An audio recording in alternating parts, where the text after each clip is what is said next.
thank you very much. Thank you for having me here. I'm happy to share this information with you because maybe you are in this situation, or maybe you want to help someone else, right?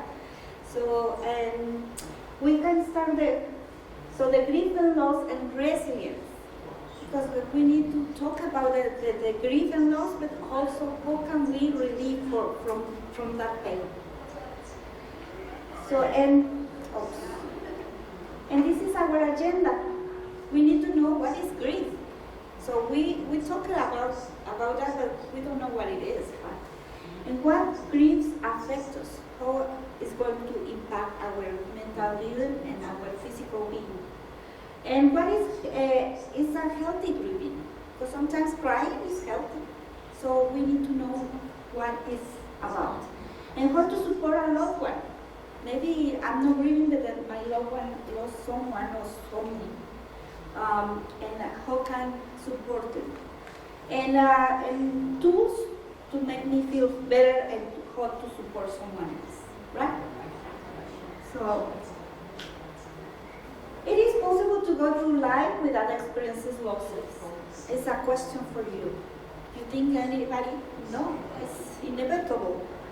Everybody has to go through some losses, and there are different losses. We can be lost our job. Most of us are here from another country, and we lost our community there. We lost our friends, maybe our relatives. So this is part of the loss, of the grieving also. And many other situations that we are losing, and we're grieving. So it's something, it's part of our life to have these challenges and to go through. So what is grief? What do you think is grief? So anybody has an idea? It's a feeling. It's the feeling, yes. It's the feeling of pain and sorrow. But also it's a time for meditation, for reflect what we are losing. So the loved one, or what is the changes that we need to face? What is the thing or the person or the situation that we are no longer be with? So that's why it's important to have this stage of the grieving, because it's important for the healing also. And with this pandemic times, we have facing so many losses on and that we couldn't go to our relatives, that we didn't see our loved ones, maybe that some of the persons passed away, or maybe just to be inside of the home and not be able to see our friends. It was part of the losses, yeah. But the most impacted was the loss of the loved ones. That was the most impactful in our feelings, in our emotions. And we see the statistics that are increasing. There are so many statistics, many deaths and losses. And also, it's different the way that we face the loss when it's anticipated, when it's not anticipated. For example, when it's an accident, when it suddenly happens, so it's different when we already are prepared and we know that it's going to happen. It's going to hurt less. And it's not like I'm not being hurtful, or it's not going to impact me, but it's going to be more like prepared, like I know that it's going to happen. But when it's something that is suddenly happen. And what does grief look like? It's different for everyone. It's not the same for anyone. Even if when I lost my mother, it wasn't the same grief as my sister. Why? Because it's different situations, different challenges, different ways of grieving. My sister was with her, and I was here in this country, far away from her. So it was different feeling. So when and the grieving, when we face it, is different ways I'm gonna be impacted.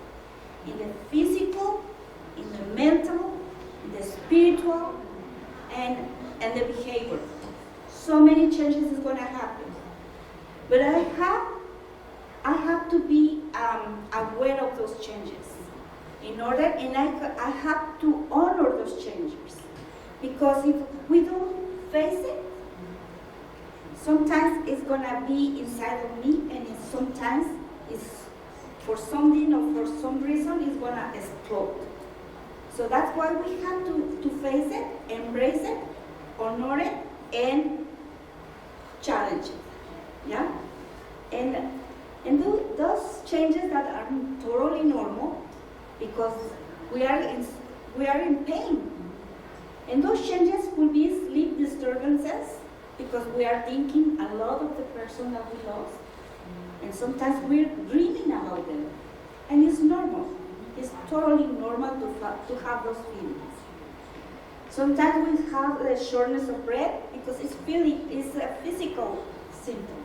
Because when we are changing our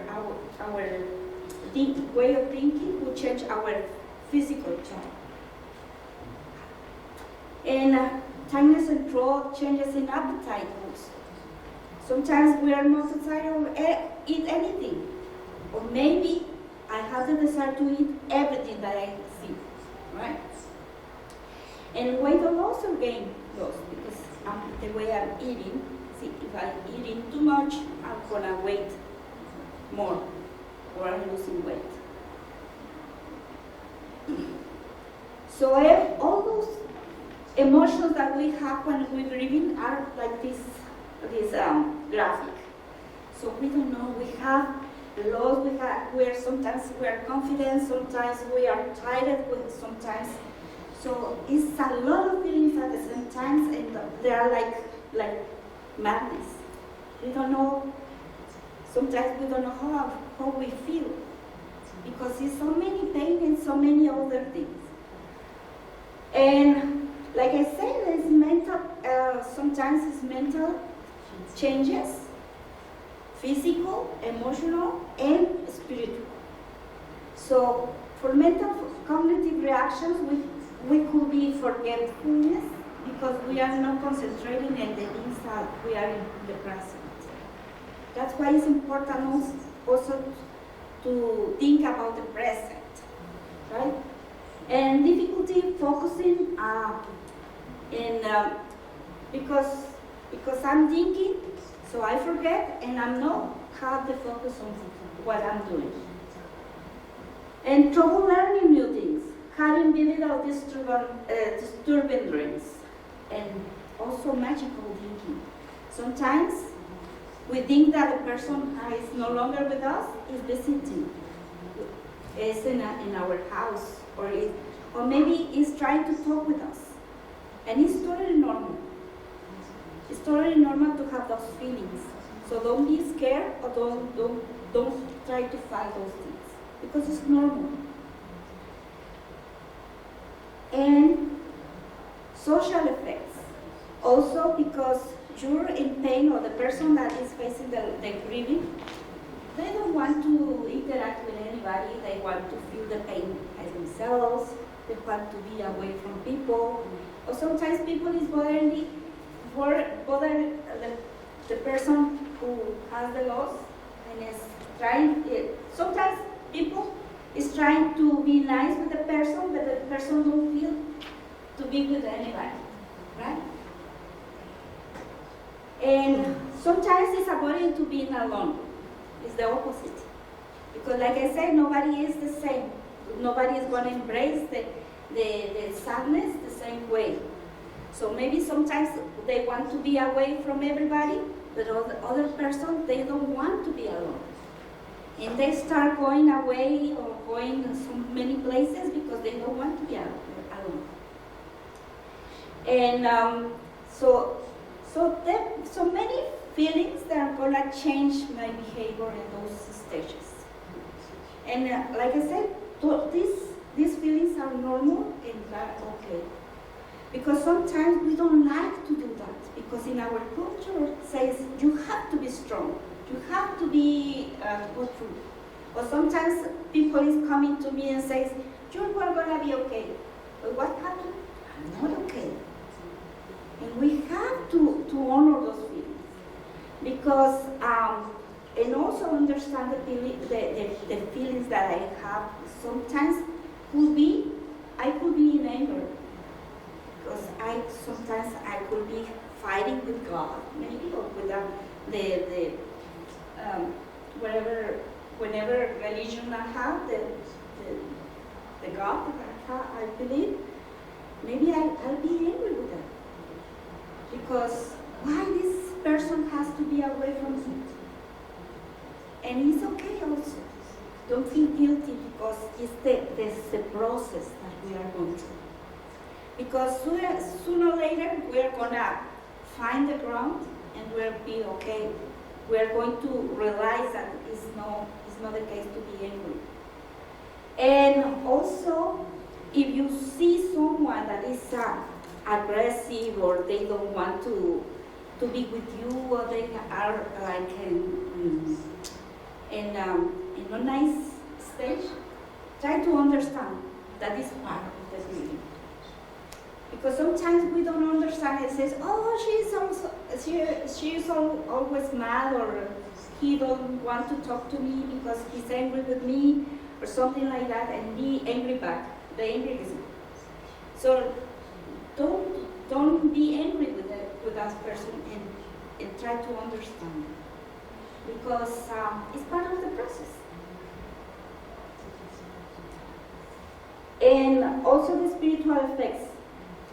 Existential questions about the meaning of life, the question of our beliefs, the angry with God or higher power, and deep sense of spirituality, and reminds not take people for granted. It's also another situation that happened. And like I said, everything is normal, and this is and we have to go through these stages. And these stages is like denial, anger, depression, bargaining, and acceptance. That doesn't mean that we are going to be like in the good direction. Doesn't mean that I'm going step by step. No, it's gonna be like in the bottom. Sometimes I'm gonna be accepting. Sometimes I'm going to be angry, and sometimes I'm going to bargain. And this is very important part, because sometimes we're going to talk with the person and ask for forgiveness or forgive that person. And it's a very important part of the process, because sometimes we didn't finish something with that person that is no longer with us, and we need to finish that situation. And sometimes that ended up with forgiveness, even with the person or myself, even. So the culture is so very important also in the process of grieving, because every culture has different directions. For example, I'm Catholic and Mexican, so we have this belief that when someone is leaving us, they'll never die until we don't remember them. So this is a way of grieving also, or try to heal that pain. It's like they never gone away. They're always gonna be with us, as soon as we always keep remembering. And this is part of my culture. So every culture has different ways of have this healing. Every culture has different ways also to give support for the person that is facing the stage of losing someone. For example, in the ceremonials, the they have different ways of honor the person, right? So honor also, and be grateful that we have someone in our community, in our environment that gives us this support, and the culture also is helping us to go through those stages. And remember, everyone grieves different, and be supportive with others when it's not grieving the same way as you do. And try to understand that everybody is different, and everybody is going to go through it in different ways. And what are some factors that we grieve in different ways? Because everybody is different, right? And also the way that we lost the loved one. For example, it's an accident, it's a sickness, or how was the way that we lost the person. And also, how close we are from the person. And could be a person, and also could be a pet, for example. Because how attached I am with the situation, with all the loss. The children and teenagers grieve differently also, because they don't know how to express their feelings sometimes. So we need to understand that and give the space, and understand why also sometimes they are aggressive, or they're talking back to the person, or they're looking different also, right? So for example, the children who lost the grandma, they're gonna grieve, but they don't understand what is happening. So it's important to know that how I'm going to approach the children, or how I will approach the teenagers. So there are so many ways that we can approach them. For example, the teenagers have an understanding, but they don't know how to cope. Because they're in the stage of, they have very emotional changes, because they're teenagers. And having this situation is even harder for them, because all the hormones, all the feelings, they don't know how to cope. So, and they may be an act of anger or reckless, but it's not like they are reckless. It's just because they are in pain. And they may experience many emotions, it may be based on significance of the loss. They may have an existential crisis also, because they don't know how to cope. Yeah? So the best way to helping them is to try to understand their feelings, and sometimes because they don't know how to tell you how they feel it, just to try to asking questions, tell them what is going on, what's happening, and be truthful with them. And give the children permission to grieve also, because sometimes we don't want for them to be sad. And we want to keep them happy, and sometimes we avoid to tell them what is going on, because we don't want them to be suffering. That's why sometimes we don't say anything to them, but it's not gonna helping them. We need to tell them what is going on, and try to understand their feelings, and try to listen how they feel. And it's important that they try to say how they're feeling. And take care of yourself as model coping strategies for your child. Remember, when your child see you as a parent or as an adult, they see you how you behave, and they're gonna continue to follow you, because they see and they act as they see, right? They're like sponges. And maintain routines as much as possible. Spend time together doing other activities to enjoy. So it's important to continue doing things, to continue finding meaningful things to continue in the life, but also to understand and try to listen how they're feeling. And what we can do with our own grief. We can support others, but how can we support the person that is grieving? Sometimes we don't know how to support them. So raise your hands when if someone knows how to support a grieving one. Do you know how to support them? It's good. It's good because many of the cases we don't know. We don't know if we stay quiet, if we go and tell them things. Sometimes we start saying, "Oh, I'm sorry for your loss," but sometimes the people is not ready to listen those things. Or we sometimes try to explain, "Oh, you're gonna be okay," but do you think the person feels like they are gonna be okay? No, right? They feel the pain and they don't know how are they going to be okay. And sometimes we say things that they don't make sense for them. Why? And it's not because we are mean or we are insensible. It's because we don't know how to help someone in need.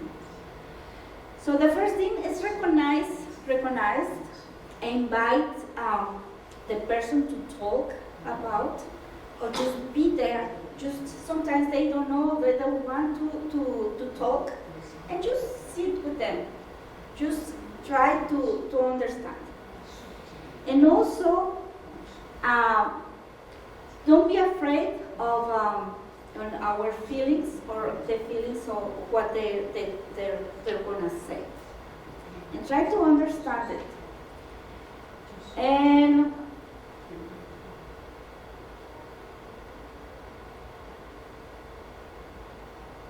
so, and another way of try to survive the grieving is invite people and include it in your special events, and keep photos of your loved ones around you, and stay connected with the loved ones also. Don't get aside, insulated from others. So try to be with them, with other persons. Mm-hmm. Sometimes you need to write letters. That's very helpful. When you write the letters to the loved one that is no longer with you, and try to tell them how you feel and how you love, or how meaningful was this person for you. This is also a good tool for you to understand how to ease the pain. Because you release all the feelings that you have and you're expressing your feelings.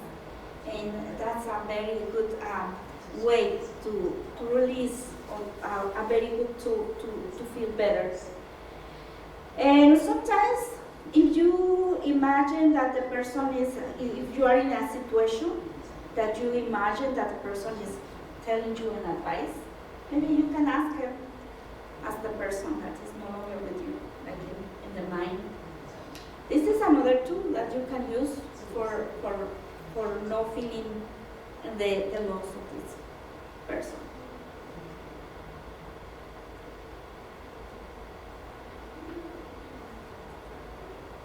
So another tool is seek positive emotions. Right? Because when you think something negative, how do you feel when you feel something negative? You feel the pain, or you feel like the changes in your emotions.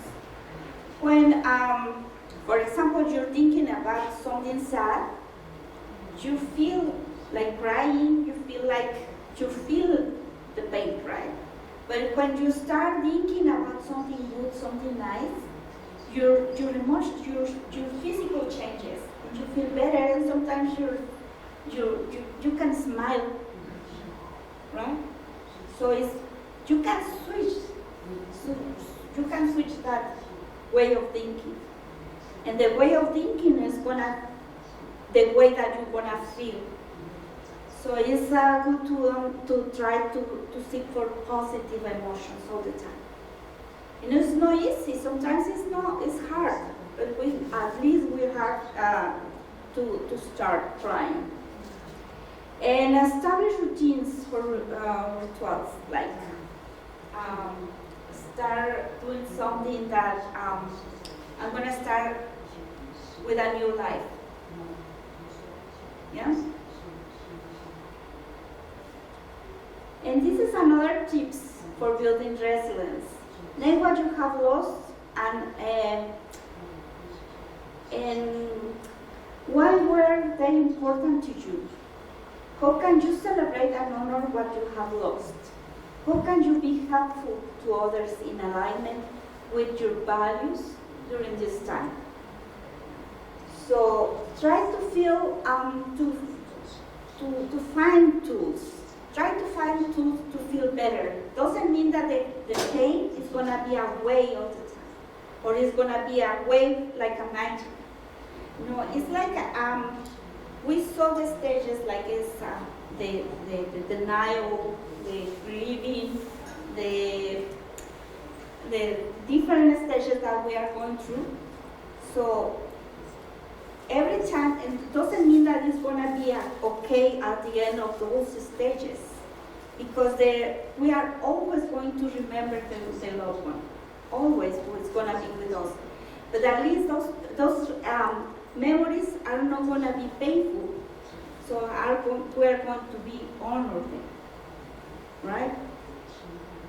But what happened when this pain and this desire to cry all the time and desire to be alone with and not see anybody is not going away?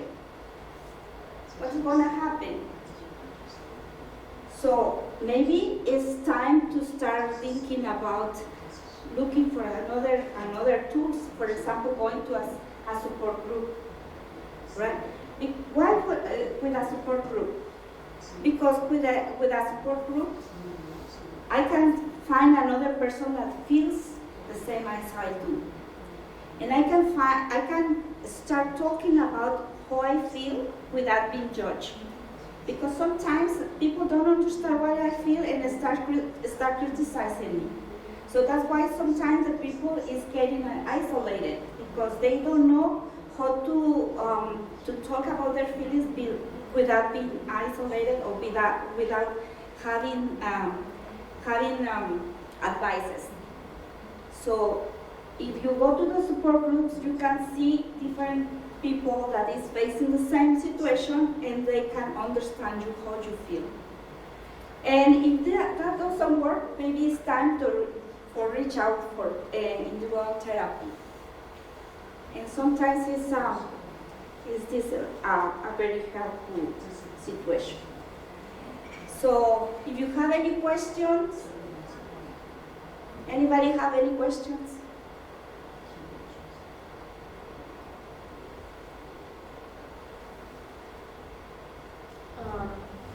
What do you think is like the biggest like misconception that that people who aren't experiencing grief will, because you mentioned how like some people say like, oh, like I'm sorry for your loss. So like what do you think is something that people could say instead of that, like in those situations? Sometimes you don't need to say anything, because you don't know how the other people is feeling. Just listen to them. If they are ready to talk, just listen to them, or maybe just stay with them. It's the best way that you can support someone. Because sometimes if you say something, maybe it's like just like a machine saying the same things that, for example, in Facebook I see, oh, I'm sorry for your loss, I'm sorry, etc. Right?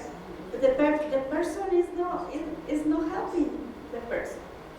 But the best way is to be with them. Maybe, I don't know, the cultures, different cultures, but maybe just have a handshake or just touch them. I don't know. Sometimes it's just be there, just listen. If they don't want to talk, don't be afraid to just be there. It's the best way. But on Facebook, when they're far away, you saw the name, you have to say something. Otherwise, they say, oh, you saw them, you didn't say it. So you have to say, you saw them in the past or components, right? But this is like a social custom. But maybe the person will be grateful because someone is with them. It's not like it's not helpful, but it's not the best way. Because for example, if when my mom passed away, I didn't pay attention. I was grateful for the person that was with me, but I didn't pay attention because I was very hurtful. The pain was very high, and I didn't pay attention what they say because it was like repetitions, and sometimes you can see that people is just showing respect, but it's not. They don't feel it. Sometimes it's just saying, "Oh, I'm sorry for your loss," but they don't feel it because they don't know how I feel. Yeah. So that's why the best way is to just be there and just try to be like a friend, or if you need something, I can hand these things for you, or I can go and do this for you. I think it's the best way. Or anybody has another example or another thing that we can do?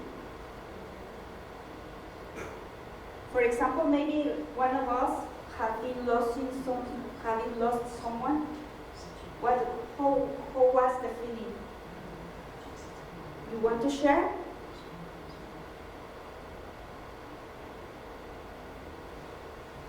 Actually, there are individuals that you can help. They wouldn't move forward. They can't get out of it. And that would be, they have to live with it for the rest of their life. Sorry, I couldn't hear very well. No, I have a couple friends. They don't want to move on. They want to, but they can't. It all depends on the individuals. Yeah, like I said, everybody is different. Yes. Yeah, and all the stages are normal. We Yeah. have to go through all those pains. Yeah. And we have to cry. We They have to even, honor us. But there's a point that when we are changing, when we are having trouble in going to work in something, it's time to reach out for help, professional help. They And it's reach out when- for professional help still wouldn't work for them. They don't work on it. Maybe going to the support groups. Maybe it's a way that you can support them. He tried everything. Because maybe it's a way that we can support them. It's like finding a group and I can walk with you, or come with me and see this group. Okay. I'll give him the info, but he said he tried everything. Yeah, because it's important that they move on. Mm-hmm. Yeah, because like I said, it's hard, and we have to suffer and honor the suffer, but we have to move on. And maybe finding another meaningful way of living, like maybe finding the meaning of what I'm going to do next, and honor the memory of this person. In the memory of this person, I'm going to do this, or I'm going to do that. Mm-hmm. He did it. Oh, He okay. did it, but still. Still feel the pain. Yes. So maybe they need to have another process, another rule of the feelings. But it's good that you are next to that person. Oh yeah, I talked to him and he tried. And I have numbers here, Okay, so you can maybe reach, and maybe they just need to talk about their feelings in a way that nobody is judging them.